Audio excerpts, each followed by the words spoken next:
Speaking of boxing, did you see the Claressa Shields fight last night? No, I didn't see that fight. Yeah, she knocked her out. She's now the heavyweight champion. Doesn't surprise me.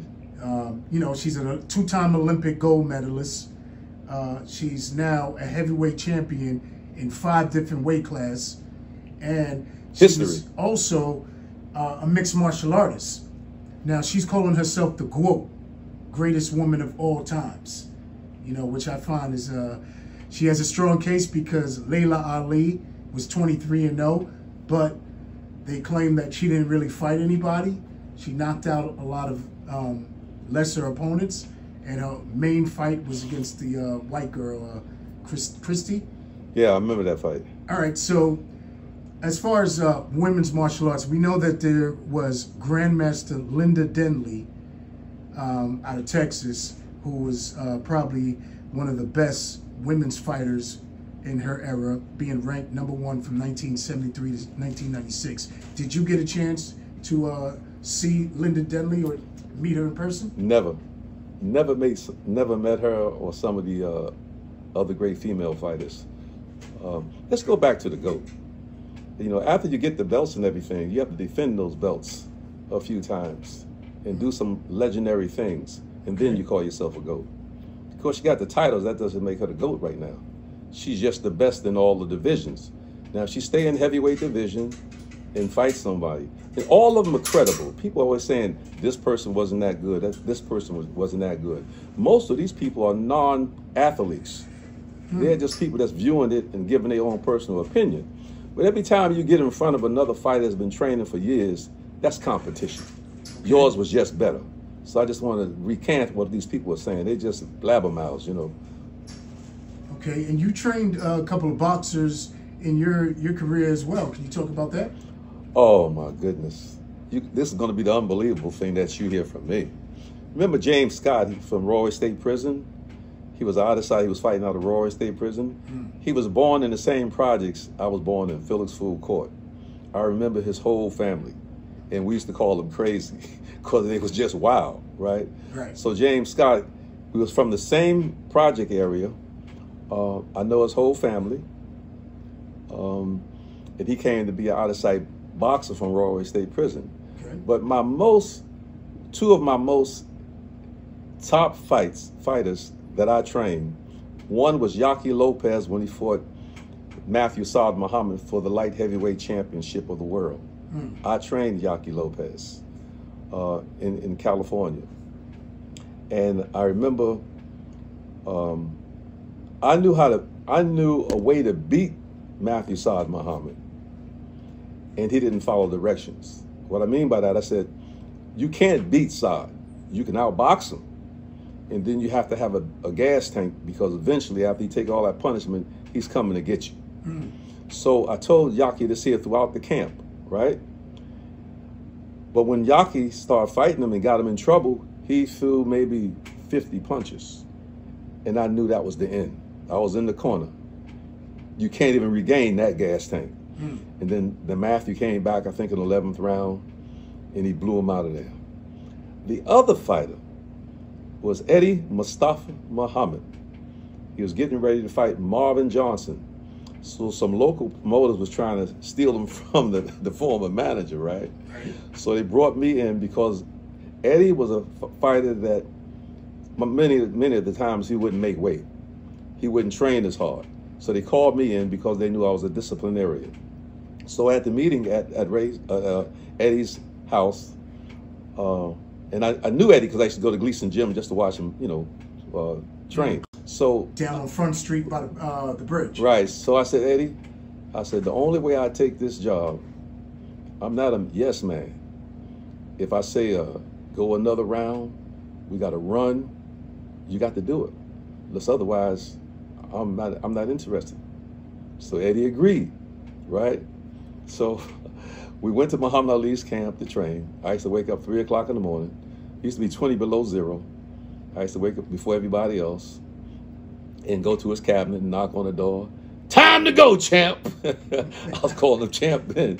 And we wake up and we would run. Well, I wouldn't run. I'd be in the van behind him, right?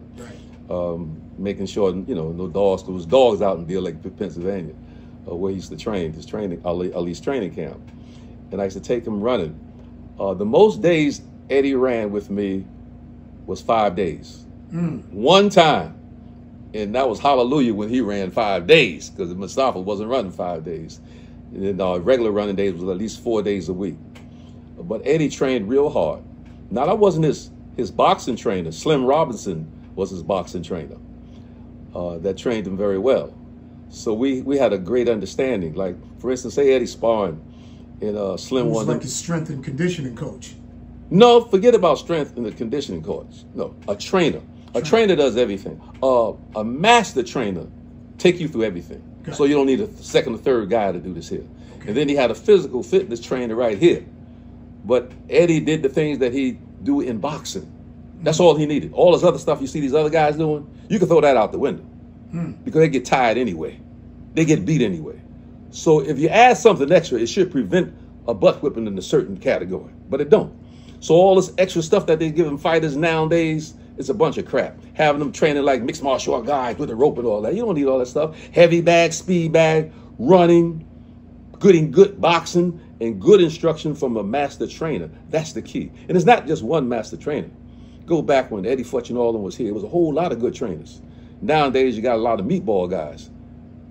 Right. They talk more than the fighters instead of the fighter talking, because most of the fighters don't even realize that they're not as good as they think they are. Okay. You know? So I know I hit some guys in the nose, but that's all right. Oh, all these pads. I have to talk about the pads. Pat. There's some of them still getting knocked out. None of them fight like those pads. Right. The pads are good for certain things. Reflexes. No. Either you have good reflex or bad reflex. Either good reflex is being able to dissect what a person is coming to you with a punch. Dissecting it. You can see it, right? I can't tell you it, you see it. So you practice things, and then you find out a guy's reflex. All guys are pretty fast, but all of them have good reflex and good timing. And fighting is about timing and reflex. You know, all that other stuff, you know, you don't even need a whole. I use the pads for Yaki Lopez. The reason I use the pads for Yaki Lopez, I had to like I'm sparring him with the pads. The reason I had to do that, before the fight, he got a bad cut in training, and we didn't want to cancel the fight. So I had to learn how to act like I was in there boxing him, right? Putting the mitts up, going body shots and different things with him for like 7 and 8 rounds. These guys just taking hits, you know what I mean? Hits like that. I wouldn't have put these pads on for Eddie Mustafa Muhammad. I just talked to him a few weeks ago. He'd have broke my ribs putting those pads on, talking about doing a left hook to the body, because he was a devastating puncher. So I'm just saying that a lot of methods they use, and they taken from other fighting ways, and it don't help them in boxing at all. At all. It just look nice. Oh yeah, and the manufacturer's making big money selling these things. Right now, and I can get with a fighter with the pads and certain things I do for defense, you know. Right. A lot of guys, when they try to block a punch down here, they move their arm, right? Yeah, you move your arm, let it stay there. And you just tightened up, tuck your belly, and then you can catch those punches. Ali did that with the rope-a-dope. I did that in karate when I fought Jeff Smith and got against the ropes and did like this here. Wait, exactly. I wanted to ask you about that. All right, so there's a picture of you and Muhammad Ali. Looks like y'all sparring and having a good time. I ain't no sparring. I wouldn't spar Muhammad Ali with my butt, man. Really? These guys talking fake about Muhammad Ali. I was in camp.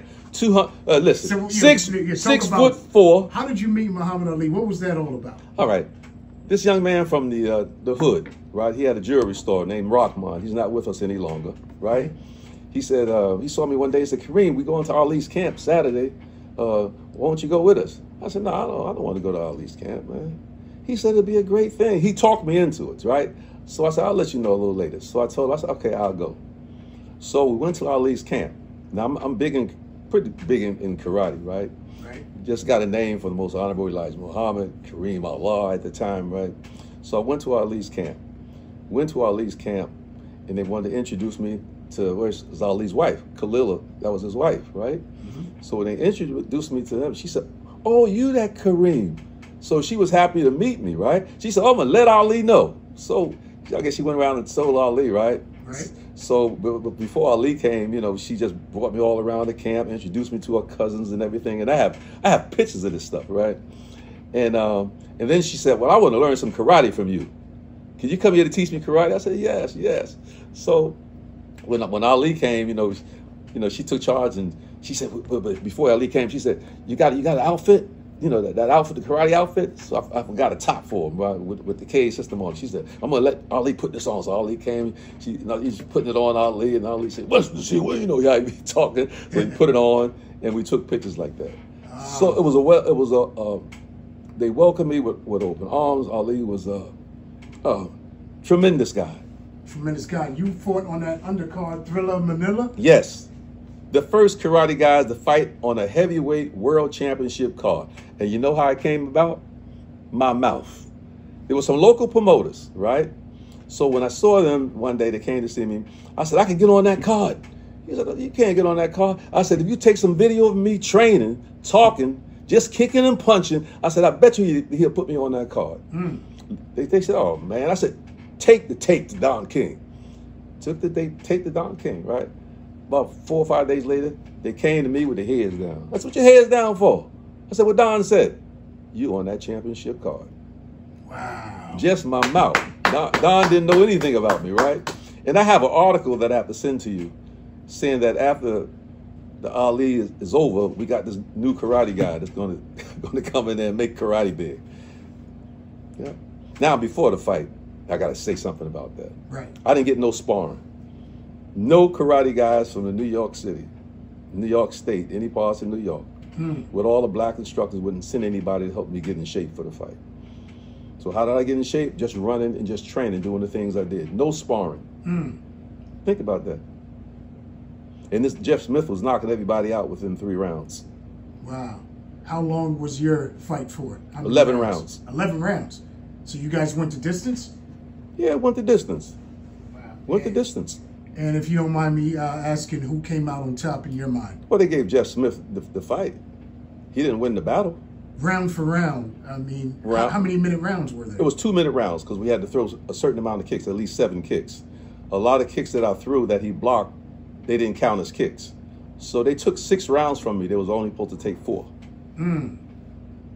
It's 4 for not throwing, you know, it was insufficient amount of kicks. That's all.